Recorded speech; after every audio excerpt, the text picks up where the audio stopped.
take you to meet the new sheriff of Rock Ridge. I'd be delighted. Wow! I've got to talk to you. Come here. Have you gone berserk? Can't you see that that man is a nit? Wrong person. Forgive me. No offense intended. Have you gone berserk? Can't you see that that man is a nit? Nice beaver. Thank you. I just had it stuffed. Let me help you with that. I've heard police work is dangerous. It is. That's why I carry a big gun. Aren't you afraid it might go off accidentally? I used to have that problem. Well, what did you do about it? I just think about baseball. Oh, man. Oh, we have plenty of viewers out there today because we have a very fun episode here. Welcome back to another exciting episode of the BW Flix, the Average Movie Critics. I'm James Martin, J-Train, your host, along with my co-host, Brian Arndt, my man, my ace Boom Coon. How you doing, B? I'm doing all right, man. I'm doing real good. It was I'm kind of just- I hard mean, I'm looking in at a- these movies a little bit for. I'm in a really good mood, man. These movies will have you in stitches the whole time. And as old as they are, what's up, Yenza, man? I hope you here for the long haul. Don't fall asleep. I hope we're not boring you to death. I hope you have a good time with these movies today. Look, I really enjoy watching these movies. One's 1974, one's 1988, and they still hold up very well, man. Hold up. And what I'm talking about, the movies are in order. First of all, this is our sixth episode of the BW Flix. I'm glad we're able to still be here talking to you, having fun. But the movies are the Blazing Saddles. Mel Brooks' Blazing Saddles in 1974, and The Naked Gun, The Police Squad in 1988 with the late great Leslie Nielsen. But we're going to be talking about Blazing Saddles at first. Brian, why don't you give us a little bit of the superlatives of that movie? All right. So Blazing Saddles, it was directed by Mel Brooks. He is also in the movie. He played the governor in the movie. And it's starring Cleavon Little as Bart, Gene Wilder as the Waco Kid, Harvey Korman as Hedley Lamar, Slim Pickens as Taggart, Madeline Kahn as Lily Von Stoop, and Alex Caress as Mungo. The music by John Morris. Production company was Crossbow Productions, distributed by Warner Brothers. It was released on February 7th, 1974. Running time is 93 minutes. The budget is $2.6 million, but the box office it made was $119.6 million. So people love comedy and racism. Phenomenal. And yes, exactly. And the great thing about this movie is that they specifically try to attack. Yes, we understand, my man. So the movies, this movie particularly, they attack so many different areas of things that was wrong with our country, with racism, segregation, murder, mayhem. Things you can just think of that was just terrible. And they made fun of it. They made fun of it all the way through everything. And there was self-deprecation. Mel Brooks himself, being a Jewish guy, he threw in Jewish jokes. There were racist, I'm going to say the N-word, nigger jokes. There was just sexism. Against females. It was everything. It was no holds barred. And the crazy thing about it is, if you would think a movie like this would be, I guess now would be considered a movie that would be risque or something that would be politically incorrect. canceled.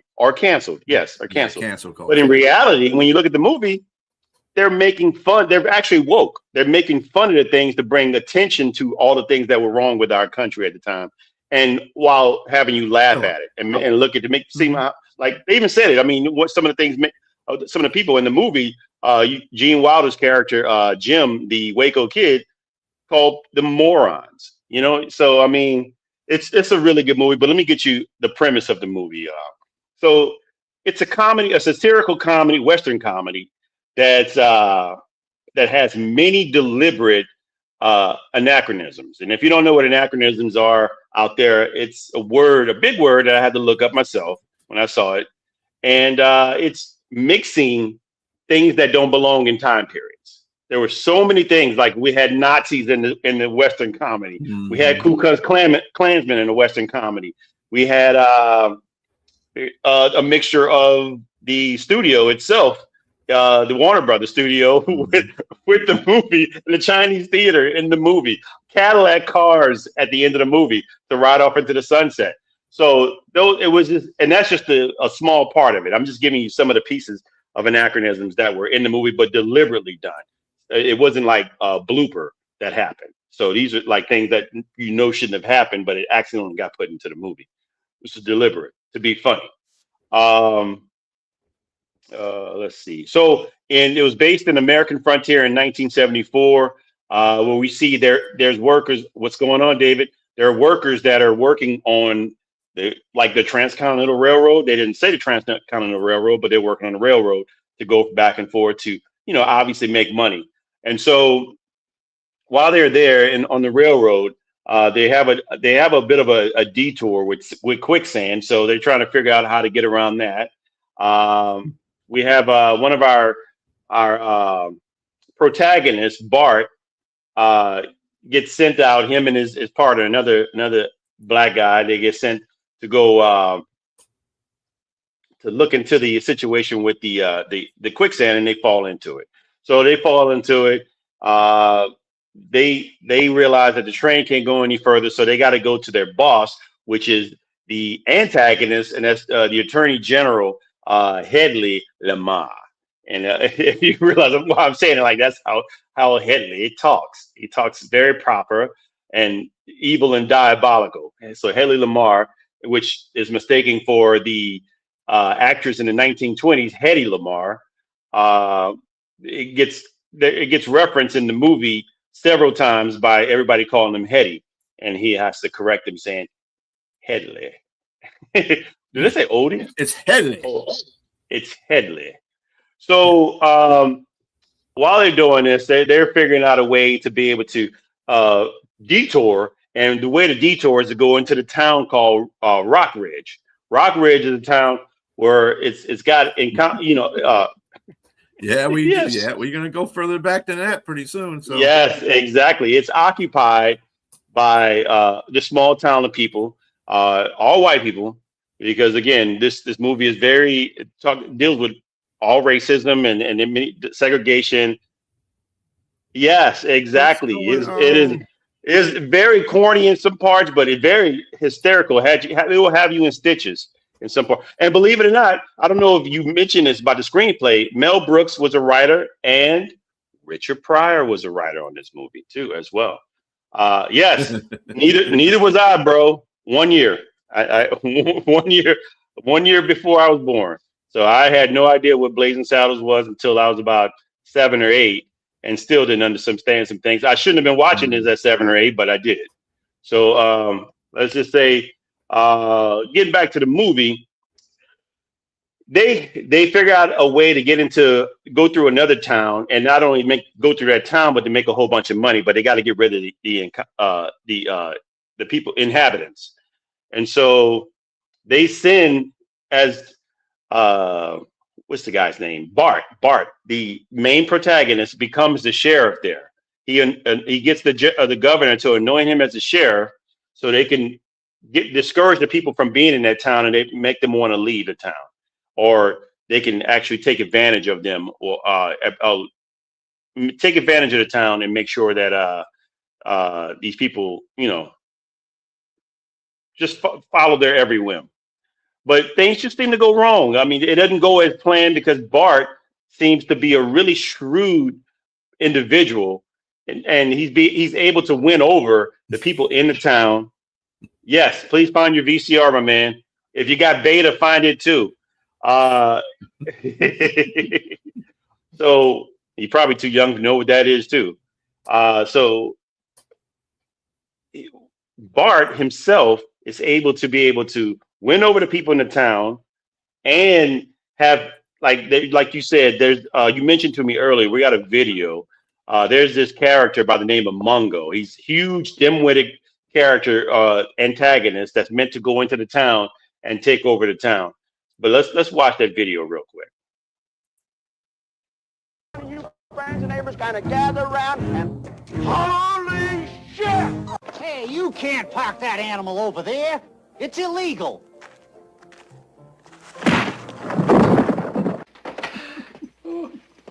No, don't do that. Don't do that. If you shoot him, you'll just make him mad. Mungo like candy.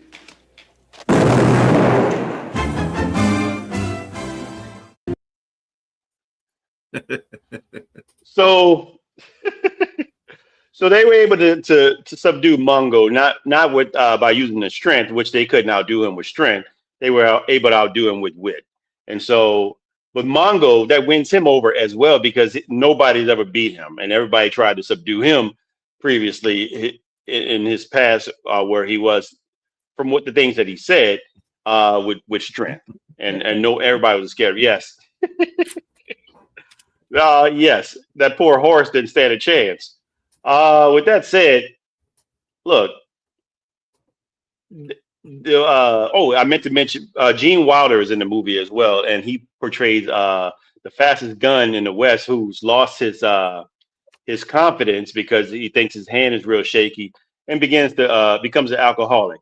But they become partners there, and they help the town go up against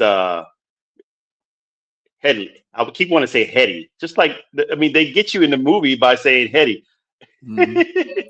but Headley Lamar and Taggart and the rest of his cronies. Look, I really like this movie. The way his direction is heading, I think that it's funny. It's got different parts in it. Everybody's character is developed well, including Lily von Stumpf, who's the seductress from the German seductress that Headley sends to try to seduce the Bart, the sheriff, and ends up falling in love with him. So she ends up joining their side. So now they realize they got to build an army. They build an army. This is where the crazy humor. It's throughout the whole movie, but they build an army of so many different people that it's crazy because they have Ku Klux Klanmen, they have bikers. Like I said, the acronym. They don't belong in this part. They have bikers.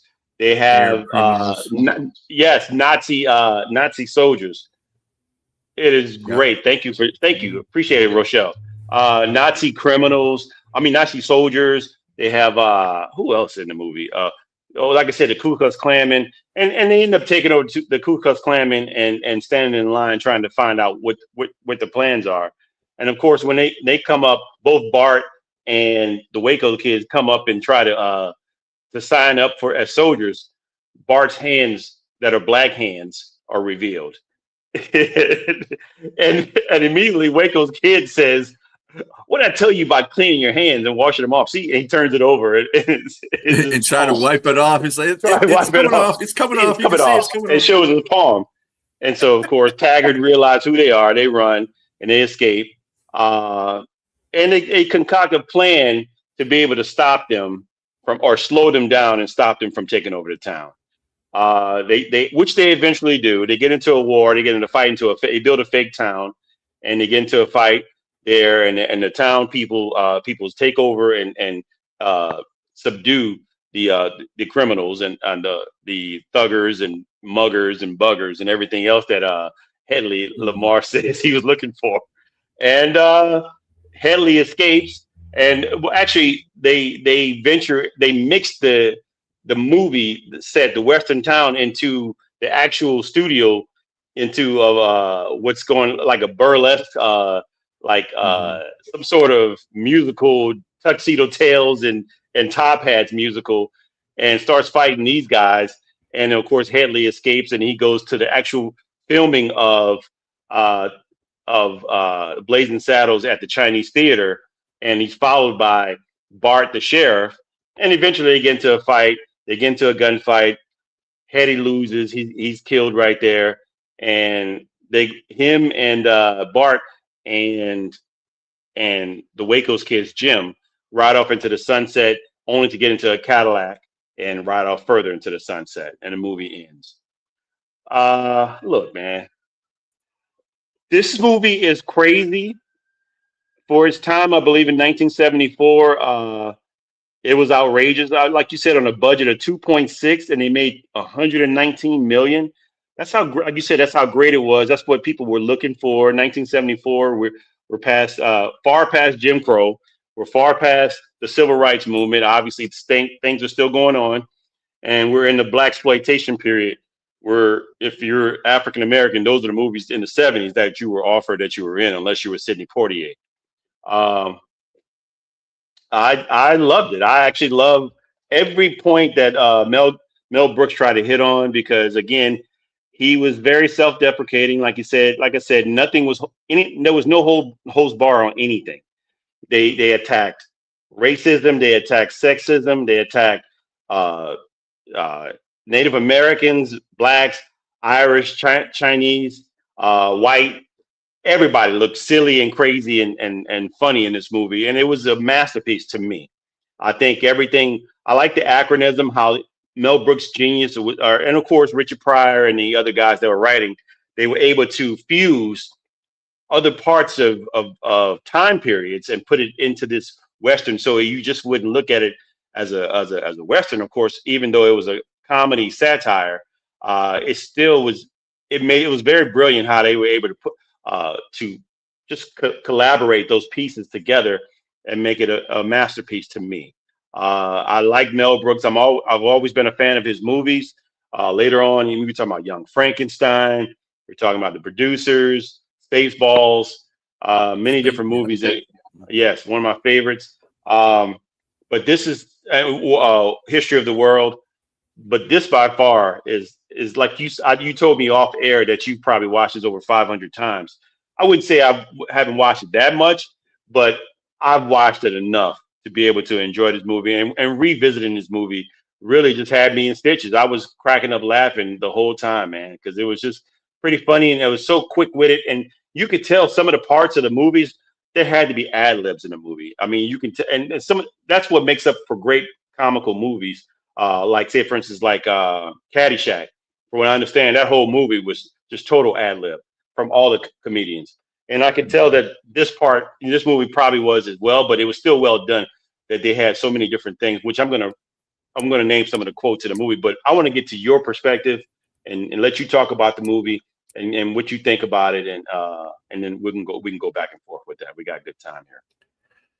Well, just to give you some side notes of this movie too, in the casting, Richard Pryor was the original choice to play Sheriff Bart, but the alleged what was alleged is that the studio claimed of his drug arrest made him uninsurable and refused to approve financing with Pryor as the star. So because of his antics off the set, or not whatever the case may be, so that's why he didn't get the lead role.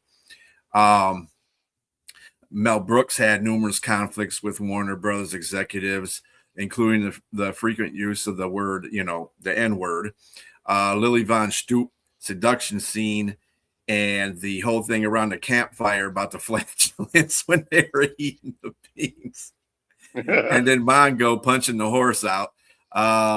They kind of had little things about that going on. And then they cut apart one of the lines that Bart had, which was, "I hate to disappoint you, man, but you're sucking my arm." Cut that out when they were in that seduction scene. That would have been that probably would have made even funnier. But don't punch any deers, man. Don't punch a deer, man. Be nice. Unless you're going to eat it. Unless you're going to eat it and bring it in and make some venison. Yeah, leave the deer alone. Yeah. Then you might want to even shut. Never mind. Anyway, but yeah, the movie is funny. It's been an instant classic since it came out.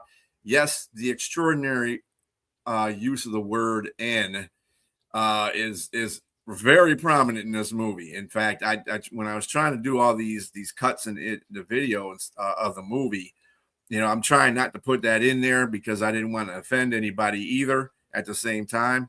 But I mean, it's something that people have to understand that it wasn't PC then. There was no kind of PC or woke or the whole situation where people are going to get canceled. That's a social media thing.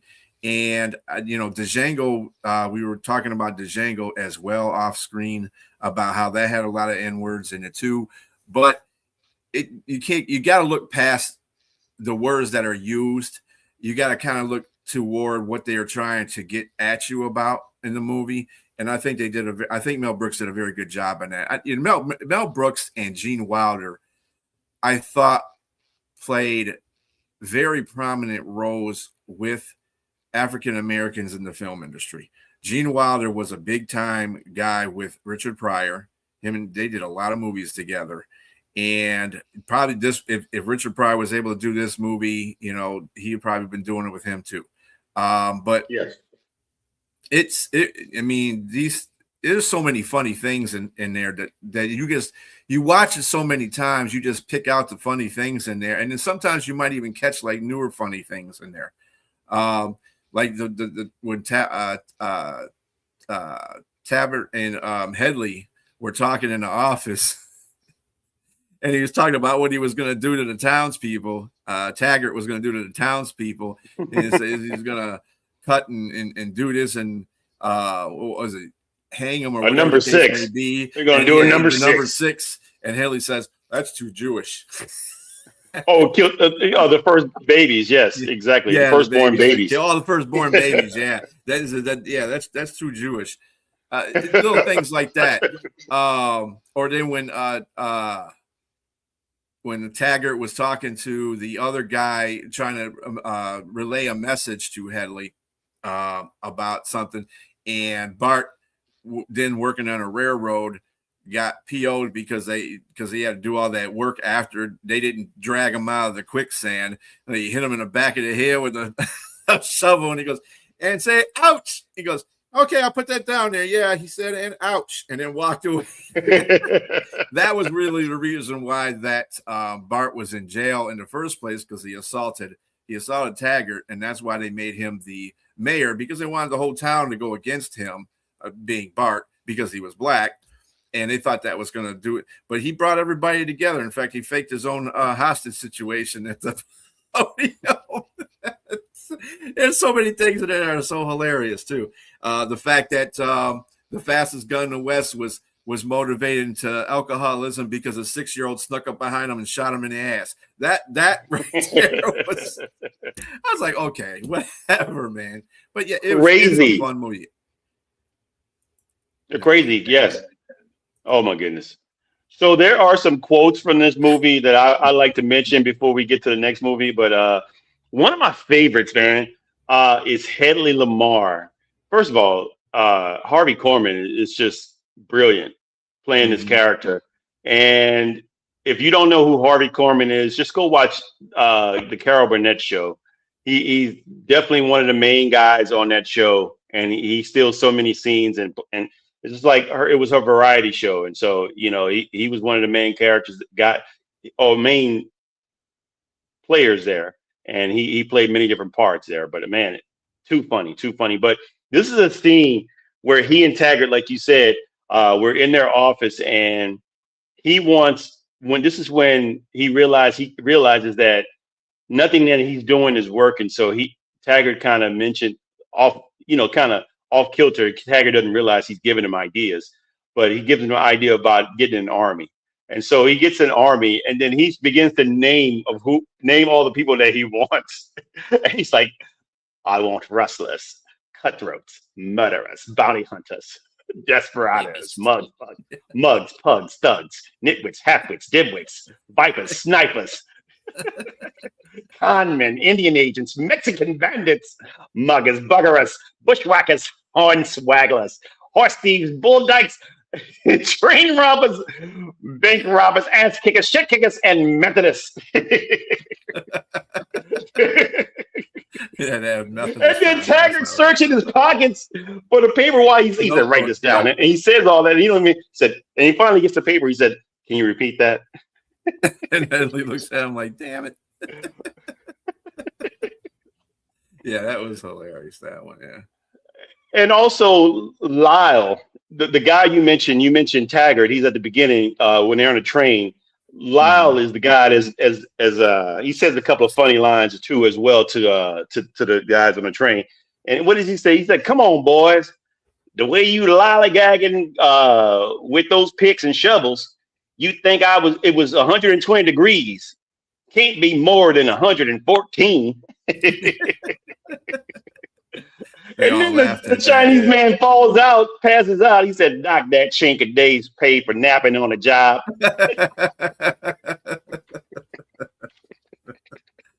It's crazy. So, and he looks at the black man, and man, it's just so stereotypical, man. It's just hilarious. But they find a way to make fun of these guys. But I mean, Lyle goes on to say to them, he says, now come on, boys, where's your spirits? I don't hear no singing. When you were slaves, you sang like birds. Go on. How about a good old nigger work song? And they're like, hey, a work song? And he says, and Bart starts singing. He looks at him, he's like,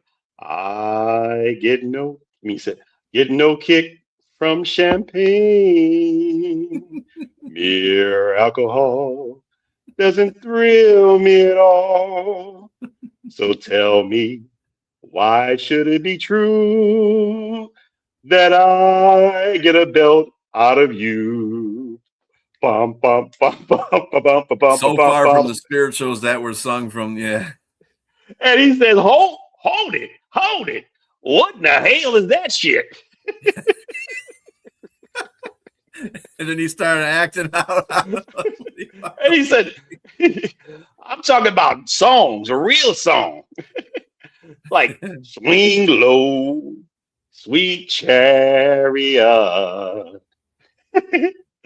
He's like, swing low.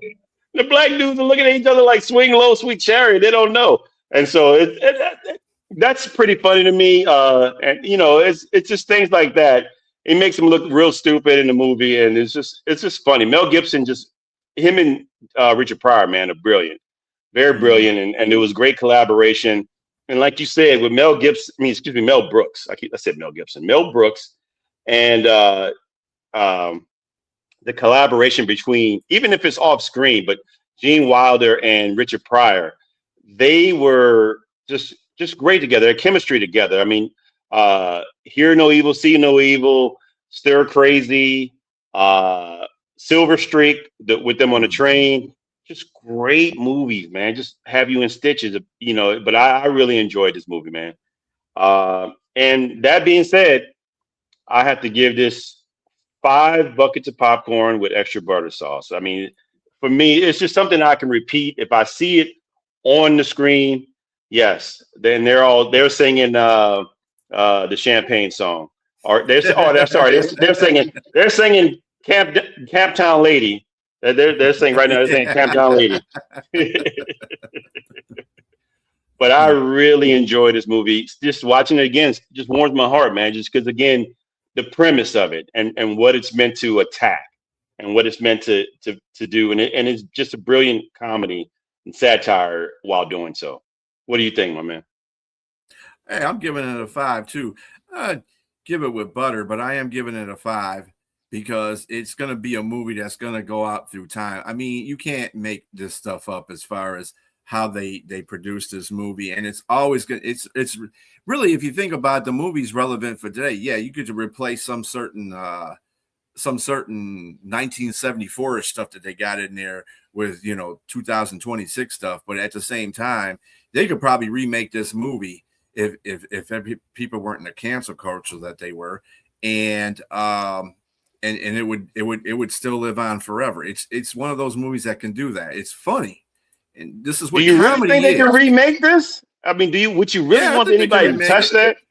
Oh man, it's just comedy gold. I just don't know. You know what? I think I mean, if they wanted to remake it, that's what they would have to. They would have to do. They would have to change a lot of stuff in it to make it more current, obviously.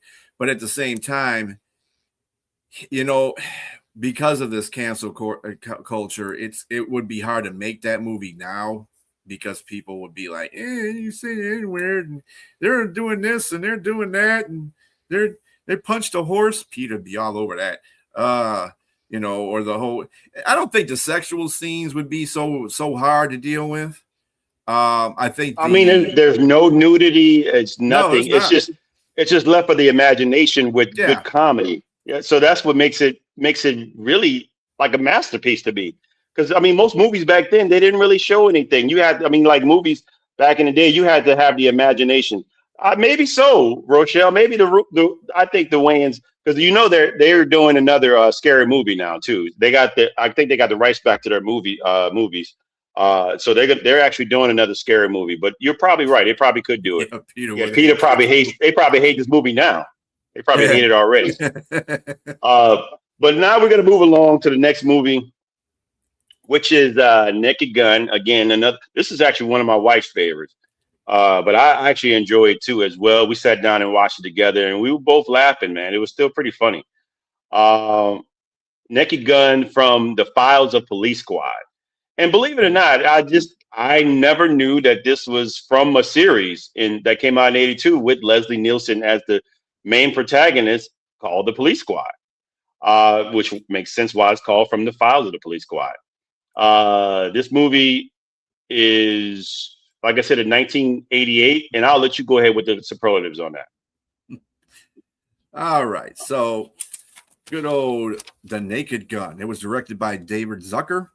It's starring Leslie Nielsen as Lieutenant Frank Drebin, George Kennedy as Captain Ed Hocken, Ricardo Montalban as Vincent Ludwig. Priscilla Presley was in this movie as Jane Spencer, and O.J. Simpson as Detective Norberg. Music was by Ira Newborn. Production company was Paramount Pictures, which was also the distribution company. Was released in December 2nd, 1988. Running time is 85 minutes. Budget was $14.5 million. The box office was $152.4 million. So basically, ladies and gentlemen, both movies were major hits. Major hits. Hey, Sonia. Cool. What's going on, Sonia? How you doing? Yes, Naked Gun and its sequels were definitely very funny. Yes. So let's get to it. Frank Drebin. Leslie Nielsen is crazy as Frank Drebin. His humor is different. It's not. I mean, it's like total contrast from what the movie we just talked about, because he's serious. He's serious in his portrayal of a police officer, but everything he says is stupid and just totally off kilter and not what it's supposed to be. So him on a vacation in Beirut. I don't know who goes on vacation in Beirut. He's on a vacation in Beirut and ends up stopping a meeting with Idi Amin, Muammar Gaddafi, Ayatollah, Yasser Arafat, Fidel Castro, and Mikhail Gorbachev. Whom, and he gets into a fight with all of them, and he wipes Gorbachev's his birthmark, and he comes off and says, "I knew it."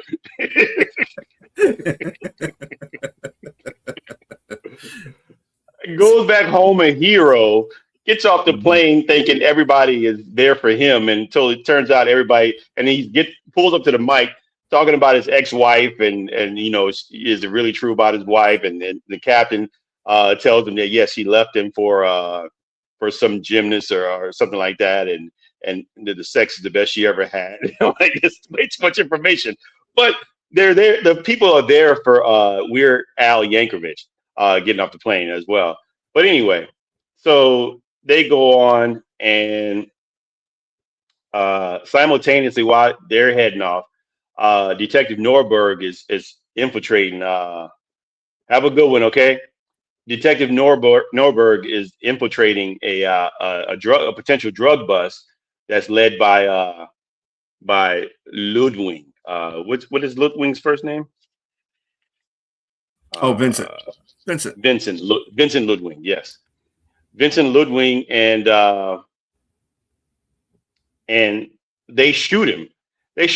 He gets shot several times, but the crazy thing is that he does everything else to put himself in a worse position. Burning his hand on the stove, hitting his head on a pipe, leaning on the wall that's got paint on it. He's like, oh, excuse me. And then steps his foot into a bear trap. What is a bear trap doing in there? And then falls out and then falls into the ocean. And of course, he survives. And then they go visit him at the hospital to try to find out what's going on. Of course, he's heavily sedated already, and he's trying to tell him what's going on. And he says, "I love you," and he's, or where was he? And he said, "I love you," which is the name of the boat, ladies and gentlemen. But Frank thinks he's telling him, he said, "Well, I love you too, buddy." But he's asking about the drugs and everything. He says heroin, and he said that's gonna take. He said that's gonna take a couple of days, but that's a tall order. But that's gonna take a couple of days. I can get that for you. But but I mean, it's just crazy. They go on into the situation where Frank goes to a conference to acknowledge the police squad is going to be escorting the Queen.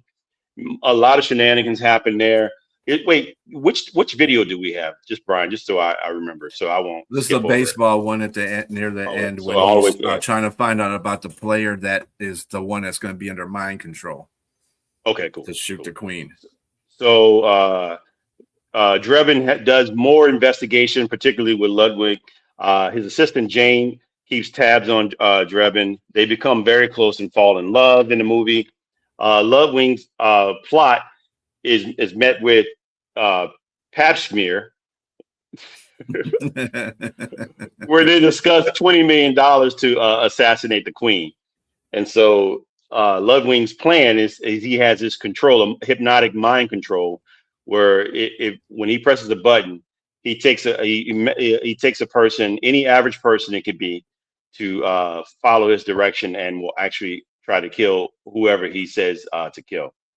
And so Drebin stumbles upon an assassination attempt of Detective Norberg at the hospital, and it turns out to be his doctor.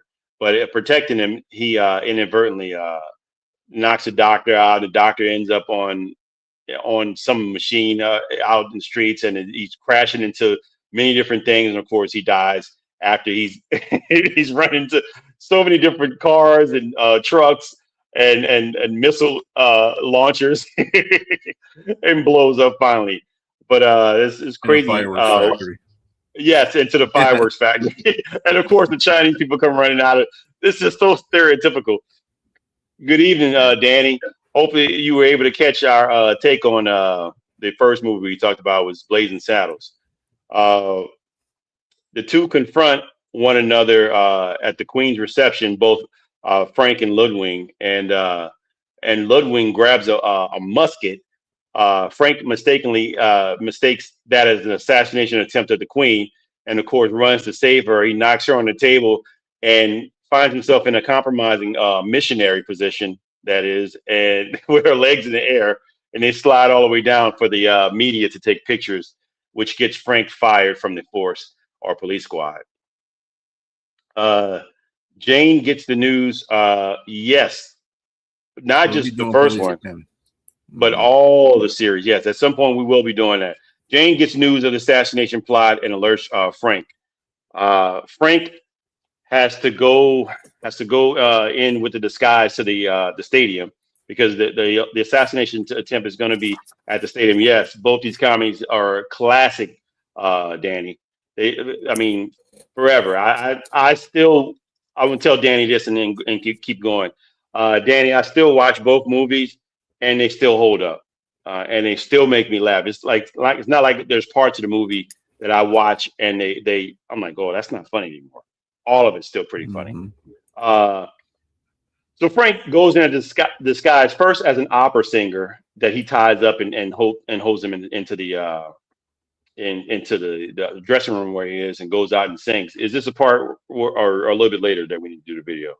It's the one where he's the umpire. Yes. So he does the American anthem, and it's terrible. And then he goes back and then becomes an umpire as he knocks one of the guys out and takes his uniform and goes out to go call the game. And we're gonna watch a video quick on that real quick. Or should I tell a little more about it? No, you're good.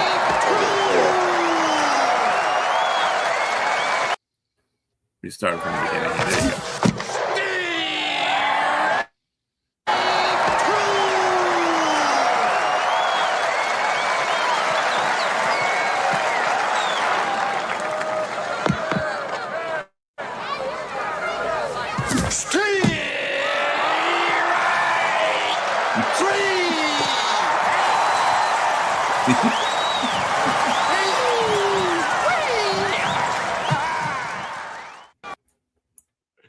So he calls a strike before it even comes to the catcher, because he was so excited about how everybody was cheering him on. He think everything's for him, man. Oh my god, they never get stale or old, man. It's just hilarious. And so I think the thing about that, the movie at this time coming out, us reviewing it, and the way baseball is right now, if people would kind of rather go back to the old days of the umpire calling the balls and the strikes than ABS. In fact, that's just that. Oh man, I wonder if Keith watches the show, man. We should get him to watch these shows. But we probably got to do movies like Major League and Field of Dreams or something like that, or Necessary Roughness, which are great movies, all great. Yeah, oh yes, he probably ever since our bomb of that movie, he probably stopped watching. But that being said, so Frank, he let me see, he gets into it with the ump and the manager. And they're fussing over the calls because at some point he's got to stall the next call, because if he strikes out another guy, it's about to be an assassination attempt. And so he calls ball, and they're clearly not ball. They're over the plate, and he keeps giving the guy a ball. So they're fussing about that. And of course they get into it, and the guy hits the ball up in the air, and he tries to catch the ball. He throws a whole bunch of balls out, and they still get the guy out. They still get the guy out. And that's when Reggie Jackson, who's he's on the Angels, right? He's playing on the Angels. He's playing on the Angels. He gets called. He's the assassinator, and the button gets clicked, and he goes to try to assassinate the Queen. Frank tries to shoot him with his lapel tranquilizer. He misses and hits the woman up in the upper deck. And then she falls on Reggie Jackson and stalls the assassination attempt on the Queen. And of course, Frank is the hero. But Ludwig takes Jane as his hostage, and he goes after them. His tranquilizer this time gets Ludwig. Ludwig falls over. He's steamrolled. He's ran over by the USC marching band. And they said before that, it was like, oh yeah, don't worry about it. He'll be all right. Just gonna put him to sleep. And he goes over the rail and gets squished. Right. Squished was like, and marched on. And accidentally they step on the button, and it activates Jane's hypnosis, and she goes to try to kill Frank. Frank talks her down and tells her he loves her and professes love in front of everybody. Everybody's crying and makes up, and he talks her down, and they hug. And of course, Norberg comes out of the hospital in a wheelchair. He's glad to see him, and he accidentally knocks him down. He goes down the steps and flips over the rail and falls down. The end.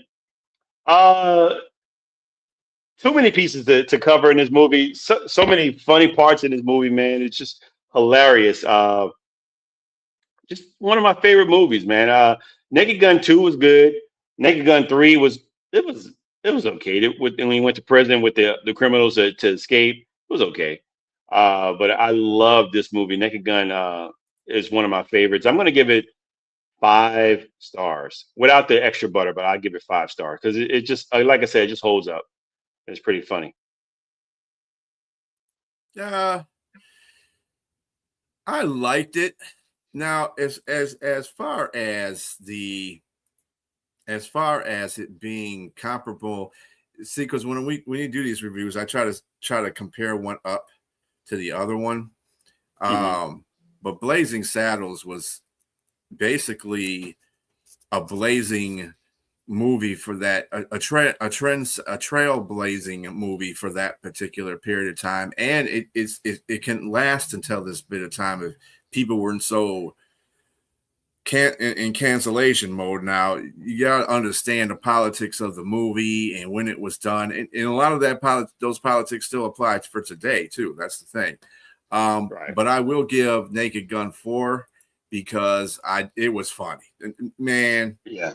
There was so many scenes in there that had me rolling. Like the whole part where he was in Vincent Ludwig's office and he got bit by the tigerfish and then he stabbed it with the pin. Peter wouldn't like that one either. No. That was hilarious. Oh, no. Then he was trying to fake it off and shake his hand and all the water came out and he was like, what? No, let's go back to the scene where he goes in and sneaks into Vincent Ludwig's apartment, and he accidentally burns the letter and has to go out in the window, and he's hanging from the he touches the lady on her breast when she opens the door because first of all he touches the statue's breast and he's trying to hold on, and then he goes and she windows, she screams, and he's holding onto her breast and she's screaming, looking down. And then he goes and grabs onto the penis of the statue. Oh, and then when he steps and he's hanging on for dear life, and then he steps up and he turns it upside down. It's crazy. Crazy. And go ahead. Go ahead. It was pretty funny in there too. Yes. The next day when he got into her office, like she was just rolling out everything that he did. And normally that would probably take somebody off the force and everything like that, but no, not him. Especially when she said that we can't have what happened last year. He said, when I see crazy 5 crazy people in the park doing something, I forgot what he said, paraphrasing, I shoot him. That's what I do. She said it was in a Shakespearean play. You kill 5 really good actors. You moron. That's what she said. They were all Shakespearean play actors, you moron. Crazy movie, man. But we're gonna go ahead and And I initially I did give it 4 stars like you did, man. But I just looked back and just thought about it. And I watched it again, and I was like, man, this is really a funny movie. I'm probably going to watch it again, that and Blazing Saddles again after not tonight, but I mean, sometime this week, I'll probably watch it again, man, because they're just very funny, man. Like I said, they just hold up well. But let's get into a bio. And we were talking about the aforementioned Leslie Nielsen. That's the bio that we're going to talk about today. Leslie Nielsen was born February. Let me see. Now I'm going to have to pick with which movie to watch tonight. Naked Gun wins by an eyelash. So he was born February 11th, 1926, and he passed in November 28th, 2010. He was 84 years old. He's Canadian-American actor and comedian that had a career that spanned over 60 years, man. 60 years, appearing in over 100 films, over 150 television spots, and he portrayed over 220 characters. Talk about hardest working man in show business. That's a long time and a lot of work, man. He was married 4 times, died while married to his last wife, and he had 2 children. Leslie's father was Danish born, and he was a constable in the Royal Canadian Mounted Police. His eldest brother, Eric Nielsen, was born in 1924. He died in 2008. Was a longtime Canadian member of Parliament, cabinet minister, and deputy prime minister of Canada from 1984 to 86. So Leslie's career began in television during the golden age of appearing in 46 live programs in 1950 alone. He was paid very little, making roughly $75 to $100 per episode. He did Broadway for the first time in 1952, and his debut was Seagulls over Sorrento as a petty officer named Petty Officer Herbert. In 1956, he made his feature film debut in a musical called The Vagabond King. His second film was a sci-fi movie, which I got to check out because I remember seeing, I think this might have been on Mystery Science Theater once before, I'm not sure, but The Forbidden Planet, which got him a contract with Metro Goldwyn Mayer, or MGM for short. It was an instant success. In 1957, he was in a rom-com called Tommy and the Bachelor, but he ended up leaving MGM trying for larger roles like Ben-Hur in 1959, but was beat out by Stephen Boyd. His next venture was the Disney miniseries The Swamp Fox, which was highly budgeted, and they made 1 episode per month, which he mentioned that he really loved because it wasn't just like 1 episode per week. It was about eight episodes, and it lasted from 1959 to 1961. And he portrayed the character or war hero Francis Marion. He'd go on for more TV appearances, including Justice, Alfred Hitchcock Presents, Voyage to the Bottom of the Sea, Wagon Train, Gunsmoke, Columbo, The Virginian, The Wild Wild West. In 1961, he did the series called The New Breed, a police drama. And in 1968, he portrayed a major role in the pilot of Hawaii Five-0. Of course, that has seven seasons, but I don't think he did any. He only did the 1 pilot. In 1969, he was in a series called The Bold Ones, The Protectors. 1972, he was the captain in the Poseidon Adventure, which I remember. It was very funny because, again, he did a lot of dramatic roles, and I remember the scene when the water was going to hit the captain's deck, and he was just standing there looking with a serious look, and it was funny because it's Leslie Nielsen, but he just stayed there. He didn't smile. He didn't do anything. The water just coming towards him, and it hit them, and he instantly drowned. 1973, his comedy began with MASH. It was the episode called The Ring Banger. In 1980, Airplane. This is where things took off for him. This was a turning point in his career, and he played the captain in the movie, and he had a famous line in that movie, which became a trademark line that people probably say to this day and probably don't even know where it comes from. But surely you can't be serious. And he responds with, I am serious. And don't call me Shirley. And it stuck. Everybody says that line. And he said he never knew that. Right? Yes, that was an airplane. Yeah. Yes. And it stuck. And he said that he never knew that line would be as big as it was. Movie. Very funny movie. We may have to talk about that at some point. That line was number 79 in American Film Institute's AFI's 100 Years, 100 Movie Quotes. So, yes, classic. Especially when everybody gets in the line to quiet the lady down in the airplane, and you see everybody. He slaps her twice. When the nun tries to stop him, he looks back and slaps her again 2 times. Oh, hilarious! The one that got me is when Barbara Billingsley was on there talking jive. So look at the she knew everything. Yeah. She was a translator. If I wasn't that far removed from those type of shows, Leave It to Beaver and stuff like that, because they were rerun. But it was like, look at this, Leave It to Beaver's mom's on here and trying to talk jive. I said, that is hilarious just in itself. Very funny. And just let you know that these people are broad in their talent.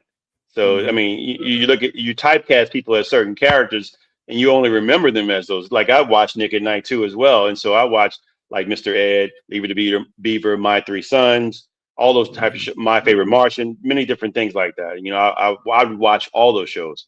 Let me see. He also had 1982 Police Squad. Like I said, he was Frank Drebin, and of course, 1988, the movie we just reviewed, the aforementioned Naked Gun, and his subsequent sequels. But he was also in Prom Night in 1980. He was in Creep Show in 1982, and he had a lot of duds too later on. You know, he did Repossess, which is a dud, 1990. 2001, A Space Travesty, 2001. These are cult movies for people who love Leslie Nielsen. So if you're a Leslie Nielsen fan, you're going to love these movies, but they didn't do well at the box office. Dracula Dead and Loving It, Spy Hard, 1996, and Wrongfully Accused. Those are spoofs of both James Bond and The Fugitive. So Leslie Nielsen, we send a shout out to you. Rest in peace. And I hope your family's doing well. And we love your movies, sir. Last episode, I totally forgot the movies we were going to do, so I didn't put it out there what we're going to watch. I like to put the movies out there. We like to put the movies out there so you can watch it. We give you a week to watch it. We try to do it on 3 free platforms like Tubi and some other ones that may be out there. So that you can, shout out Tubi. Know that we're watching you. Hopefully you're watching us. Sponsorship. But that being said, look, we want to put the movies out there so you can watch them because we give spoilers. We always give spoilers because we like to break down the movies and talk about them. This is some funny stuff that's in the movie. Speaking of which, the movies we're going to do, we haven't done yet because there are people out there. We want to keep it diverse. We're going to do some rom-coms. We're going to do a very old one in The Graduate and one that might be related to it called Rumor Has It, where the characters in the movie talk about their family, realizing that their family is the movie is based off of what their family did. And so these are the movies that we're going to have. The Rumor Has It, and The Graduate. One oldie but goodie and a not so oldie but goodie. So hopefully you enjoy, again, watch those movies and come back to us. And like I said, we have spoilers. But B, you got anything for the people out there? No, actually, we had a really good show today. I think it was fun. A lot of participants. Thank you, Danny. Thank you, as always, Robbie. And these movies were just 2 classically funny movies that we did today. And hopefully that the 2 that we do, The Graduate, I know is a classic. Rumor Has It is one that is not as prominent as The Graduate, but it's still a funny rom-com. And we're going to talk about that. Yeah, but hey, cool. By the way, if you guys really, we haven't gotten the emails yet, guys, and get the email down there so you can send us your request. Yes, I'm not saying you're going to follow to them immediately, but we will formulate a list. And this way, bwflix2026@gmail.com is the email. And we also take criticism. We also take constructive criticism. If you got anything you want to say about us, or anything, you can put it in the chat, or you can actually thank you, Dan. We appreciate you, man. But put it in the chat, or you can actually put it in the email. That being said, if you like our show, please subscribe, like the episodes that you see, and share it with your friends. Because we got plenty more to come. We got a lot of different things. We're going to do birthdays of actors. We're going to do holidays, movies. We're going to do a lot of different things here. And we want to be, and we're going to do our top 5 of movies too, as well. So please put it in the email, and please put it in the chat what you like. And like B said, we'll try to get to it as quick as we can because we already have a list here.